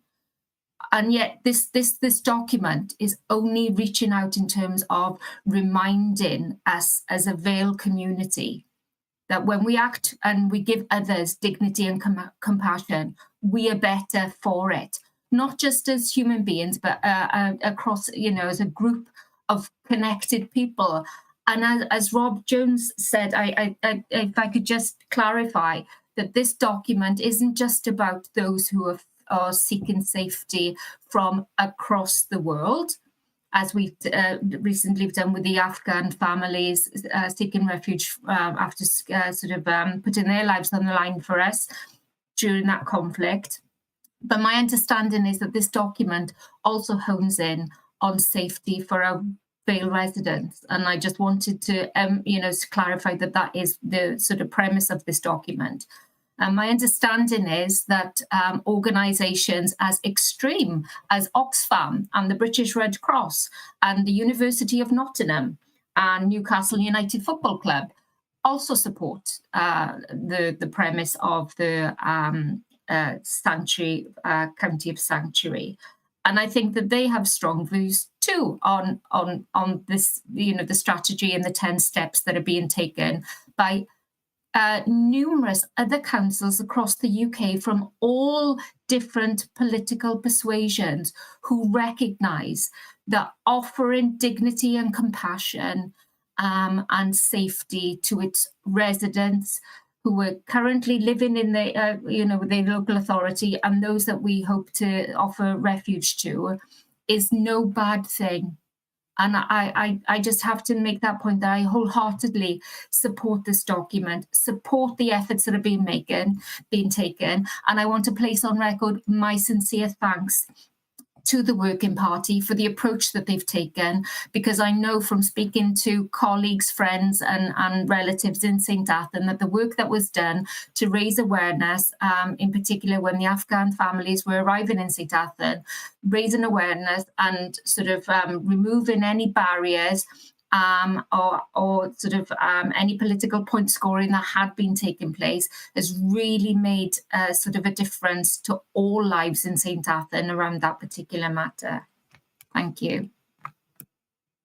Thank you, Councillor. I will move on then to Councillor Johnson. Diolch yn fawr. Thank you very much. In almost an hour and 3/4, Councillor Carroll has spoken on 3 topics, 2 relating to refugees. This perhaps demonstrates where his party lies on all of this within the council's activities. I won't give any further commentary on that. We agreed as a council to forge ahead with the work last year. I know a lot of work is taking place across the region in St. Fagans and Llantwit Major. We know about families who have come into Barry over the years as part of the Syria scheme, which began 10 years ago. This work, hopefully, we can move ahead more quickly. One of the things I note in comparison with the council's normal work is the lack of a timetable for undertaking the work. And undertaking the work is important, and the timetable is important. So hopefully we'd be able to update the document as part of the discussion process to add the timetable on exactly when we anticipate we will reach some of the aims. Some of the things, for example, are the fact that we talk about working with partners to adhere to the sanctuary strategy and to introduce this. When do we expect to do this, for example? Another point relates to talking about supporting people who do not have permission or access to public funds, no recourse to public funds. Where are we on this one? So Bevan Institute published a report on this. Where are we on this? For me, a lack of a timetable is the biggest shortcoming of the document. Of course, as Council said last year, there is support for us to be able to set ahead with the concept of us being a county of sanctuary and a council of sanctuary. A number of people are against this, but the opposition to this will be ongoing. So if they don't have any valid questions and questions about the process and questions which are constructive, we should ignore some of those unpleasant voices. Thank you. Thank you, Councillor Johnson. Rob, do you want to come in regarding the timetable? Can a timetable be included as part of the action plan? And if not, can it be included later iterations of the document? Yeah, thank you, Chair. Thank you, councillors, for your questions. I think that point from Councillor Johnson is a very fair and valid one, and I'm certainly happy to take that on board and go away, and once this is finalised, work with the officer group to set some timescales against these actions and agree with whatever we feel is appropriate in terms of a regular reporting schedule to Cabinet or wherever the most appropriate forum might be. That's fantastic. Okay, in which case I'm going to ask for any other contributions from members of the committee. I don't see any. Okay, in which case, only including the comment, all comments will be included within the reference to Cabinet. However, I think our only recommendation will be the timetable and the timescales, as stated by Councillor Johnson and agreed as is possible by Rob. So with that, I'm going to look for a hand to move. Councillor Johnson, happy to. And a seconder, yes, Councillor Lovelock Edwards. Do we have any objections to that? We are approving the document with apart from the one recommendation from Councillor Johnson and all comments sent to Cabinet. No? Okay, so yes, Councillor Carroll, are you objecting to approval of the document? Yes, I would not be happy to approve that. Okay, Democratic Services, can we hold a vote on the recommendation as laid out and moved by Councillor Johnson? We can hold a vote, Chair, but do you think it's really necessary, knowing that the only opposition is Councillor Carroll? This is I can just record that in the minutes if you want. That's a fair point. Do any other members wish to object other than Councillor Carroll? I don't see any. Okay, that's fine. We will simply note Councillor Carroll's objection to the recommendation and move that all other members are in approval of the recommendation as laid out. Okay, in which case we will now move on to item number 8, the Annual Corporate Safeguarding Report 23-24. Tracy, I believe, is leading on this item. Yes, thank you very much. Yeah, thank you, Councillor Goodjohn. Can you hear me okay? Yes, all great. Okay, thank you. Yes, thank you for allowing us to bring this report this evening.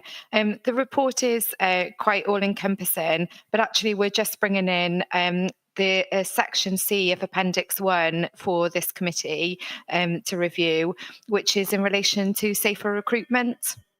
So if I can just reflect on a few key aspects of Appendix 1 and Section C. So you will see within Section C we have two tables, Table 1 and Table 2, which are both reflecting the percentage achieved in terms of compliance with the safer recruitment process. We did change our procedures going back about 2 years ago now to ensure greater compliance, and last year achieved 99% compliance with just 6 breaches. This year we've achieved again 99% compliance with 7 breaches.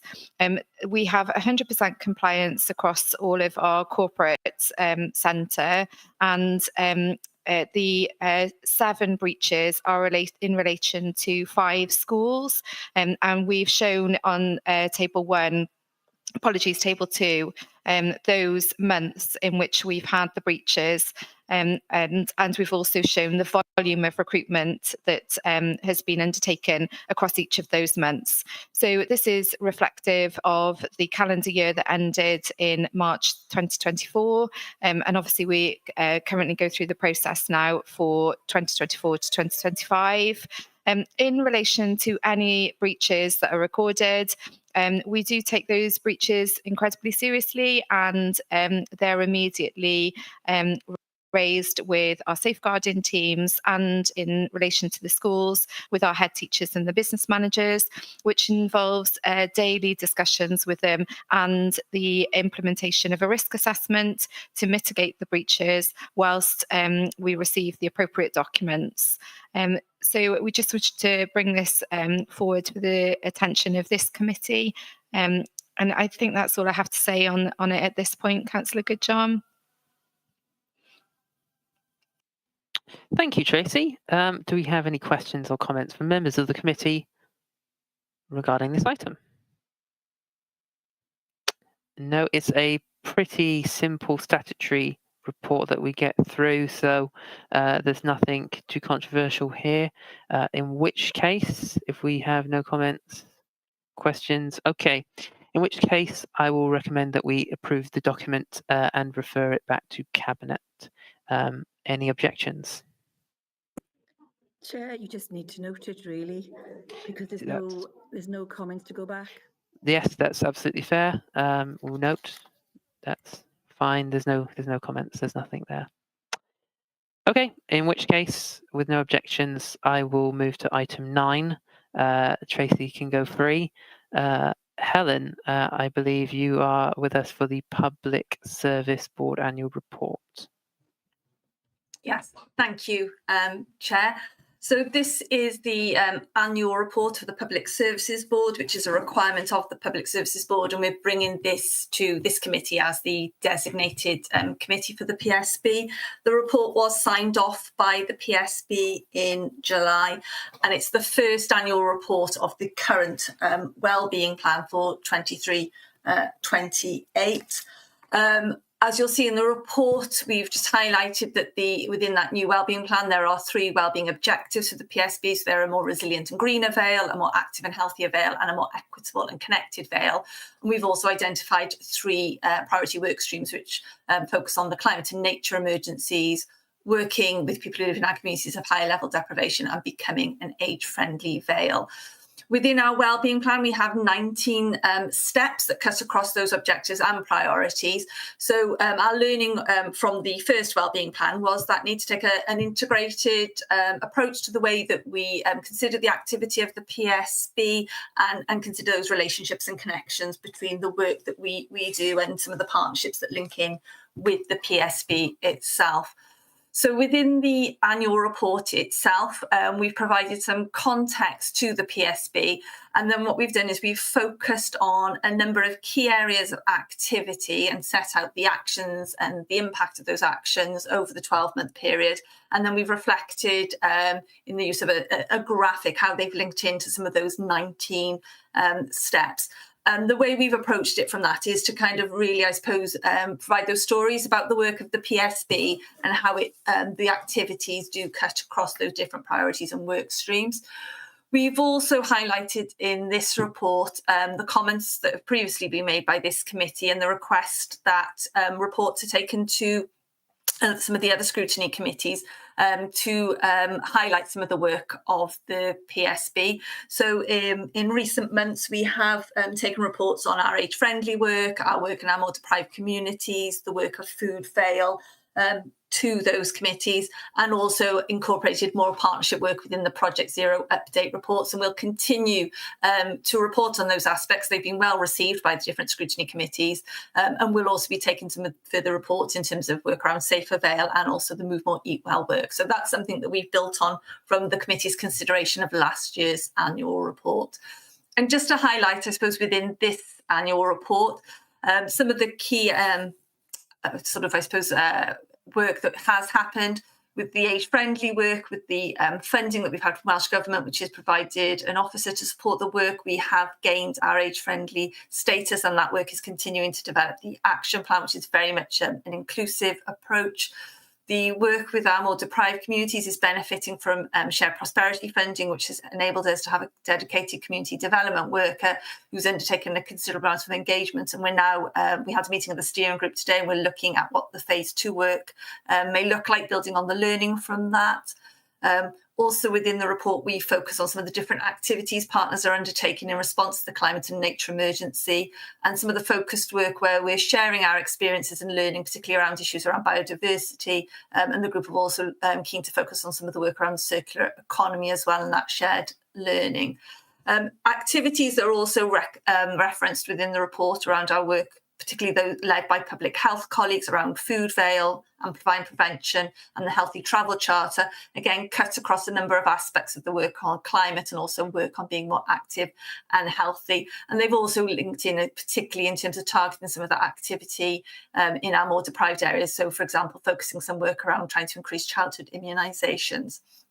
And then I just really wanted to highlight the last example that we've included within the annual report about the work at Crochet Court in Llanthwit Major, because that really highlights, I think, some of that partnership activity, particularly led by colleagues in housing and the local PCSO, but actually the intergenerational activity that's brought schools in, that's benefited the residents at Crochet Court, but has enabled the growing work there. So we've linked in terms of our food activity and the environment, but also then supplying some of the food to schools, to some of the food projects in Llanthwit Major and to residents at Crochet Court as well. So I think that's just, again, a really nice example of where that partnership activity, led by different agencies, has brought multiple benefits that have cut across a number of the priorities and work streams. So that was just really a bit of an overview of some of the activity that's detailed within the annual report itself. And just really then if there are any questions. Thank you. Thank you, Helen. Have we got any questions or comments?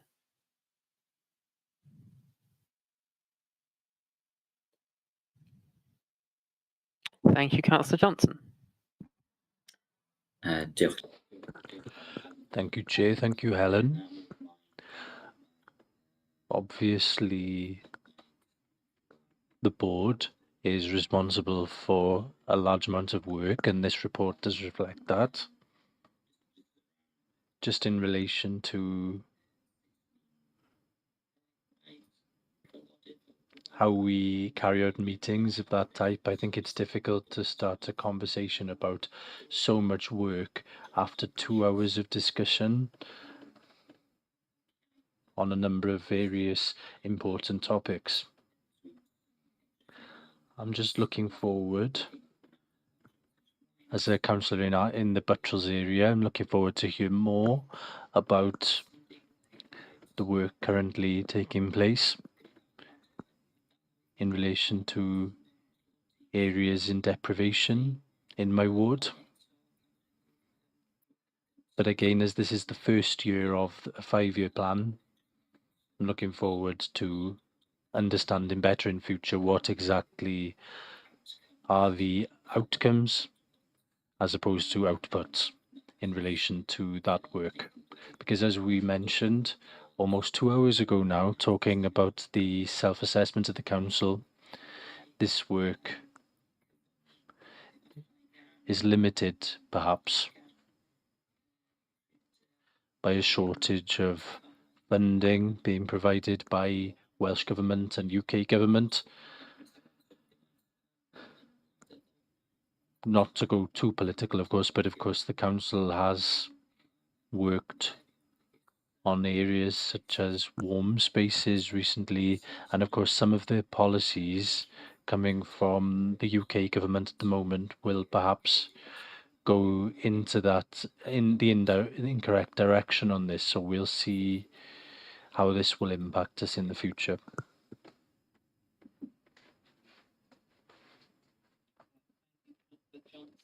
Helen, is there anything you want to pick up there from a non-political standpoint? Yes, thank you for the comments. I think, as I say, we had a meeting with the steering group today on the work with our more deprived communities, and we've been putting together sort of a report on sort of the position statement in terms of the work that's been undertaken by the development workers. So I think we'll be looking to arrange a meeting again with the local councillors to brief them in terms of sort of the next steps with that project. So we'll be looking to do that. I think, as you say, the annual report itself very much provides an overview of a range of activity in terms of where partners across the PSB are coming together to take forward work. We have tried to break that down into those different reports now that we've been taken to different scrutiny committees to enable a bit more focus on some of that activity, and they have been well received. So as I say, we'll continue to do that as well in terms of complementing the work that we do within the annual report as well. So it's just to pick up on those points. Thank you. Thank you. At this point, I'll bring in Councillor Carroll. Yes, thank you, Chair. It's just further to the point Councillor Johnson made, particularly with regard to warm spaces. This is something that I've raised previously with the authority. Obviously, we have now got the decision on winter fuel payments, which is going to almost certainly, I would suggest, make the need for these facilities even more pressing than it has been previously. So I appreciate that it's an annual report, but it would just be good to place on the record that this will be an area of concern moving forward. And if we could have that treated as a priority in the upcoming year to ensure that the impacts of that decision are mitigated in any way that this authority can, I think that residents from across our communities would be most grateful.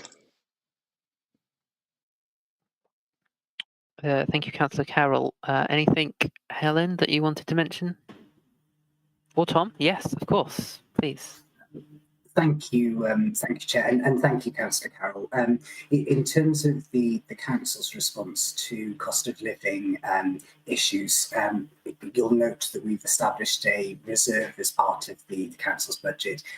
Really pleased to say that the community grant scheme is currently live now for people to make applications towards, which is the funding that this organisation is putting towards things like warm spaces as part of that overall support package. So it's just to add that that is now live for submissions.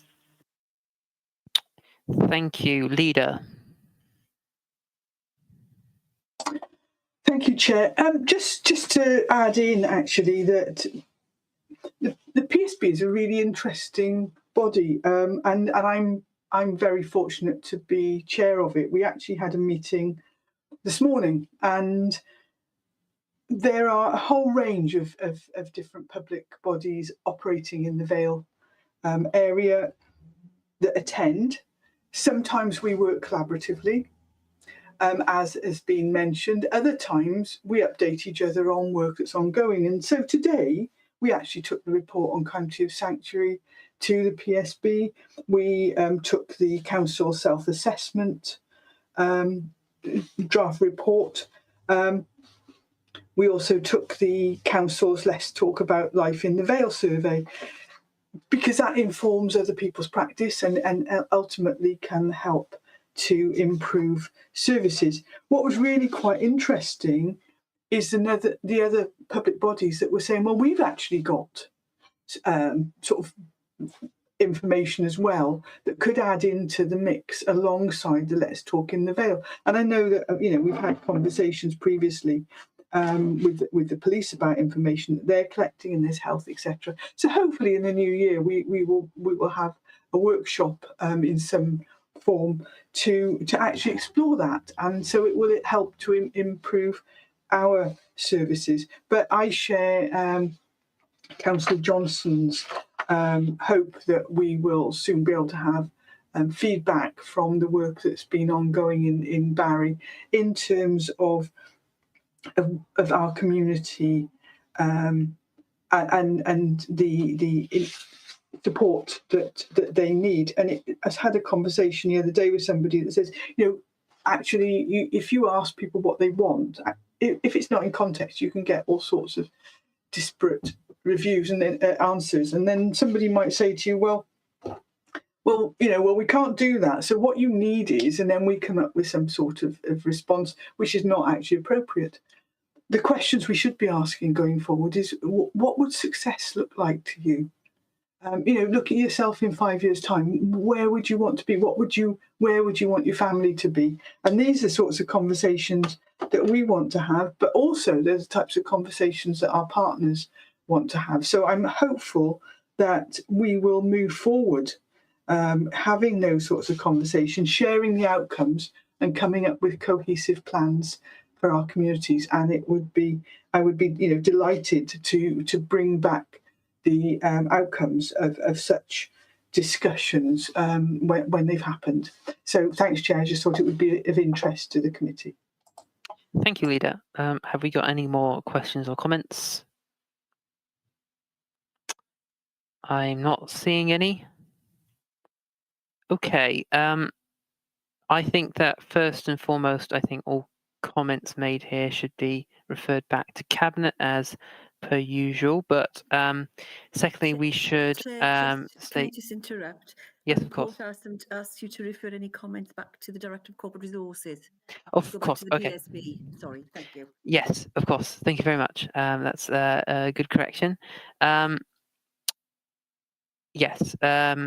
Secondly, I think that we have indeed reviewed the annual report for 23-24, and that we've also reviewed the progress made by partners, and we should indeed recommend that this report is circulated to all elected members and members of the Equality Consultative Forum via email and referred to the Community Liaison Committee and Voluntary Sector Joint Liaison Committee for information and consideration, as we usually do with this report.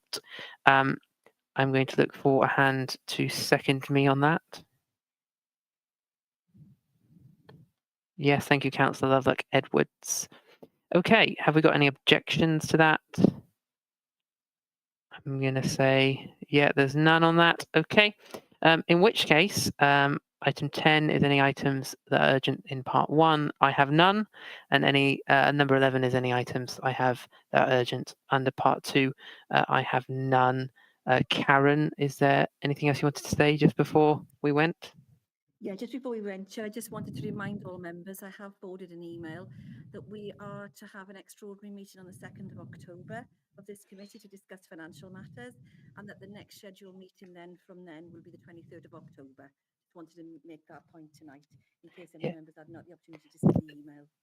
Thank you, Karen. Just as that was a bit quiet for some people, there is an extraordinary meeting being held on the 2nd of October that is for additional items that was going to be held today, but obviously this already ran to 2 hours, and that's not fair for Scrutiny or for any of us and our workload. So thank you for the indulgence, members of the committee, for us holding that meeting, but we want all items, and we all want the business of the council to be properly dealt with as speedily, as fast as possible. So thank you all, and also thank you for your indulgence, most members of this committee, for me having to step in at the last minute, or almost at the last minute, and for recognising I haven't quite had time to prepare. So thank you all, and have a lovely rest of your evenings.